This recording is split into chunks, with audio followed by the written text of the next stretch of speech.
এখান থেকে সে বোঝাচ্ছে বৃষ্টিপাত কি জিনিস। বলেন তো এটা কিভাবে বানাইছে? জাস্ট স্যার পাওয়ার পয়েন্টের শেপ নিয়ে তারপরে অ্যানিমেশন দিয়েছি। আর কিছুই না। তারপর চলে গেছে প্রকারভেদে, মানে বৃষ্টি কিভাবে হচ্ছে, তাই না? এটাই তো ঘটনা, বৃষ্টি তো এভাবে হয়। প্রকারভেদ, এখানেও একটা সুন্দর ভিডিও আছে, আমি এটাতে যাচ্ছি না।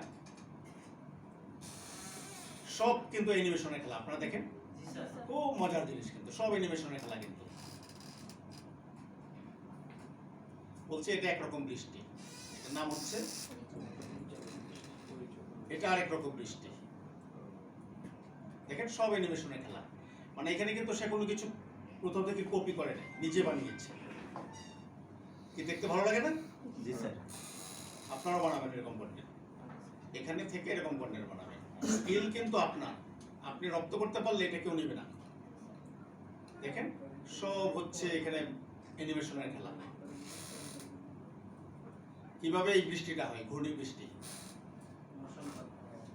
কুসুমপাত, রাইট।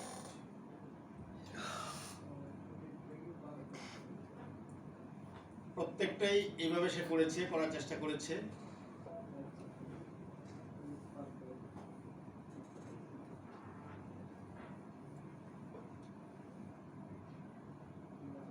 মানে কোন এলাকায় হয় এই ধরনের বৃষ্টিগুলো? দুই ধরনের বাতাস সংঘর্ষ হলো, কি হয় পরে আমরা দেখি না আমাদের দেশে মাঝে মাঝে কালবৈশাখী,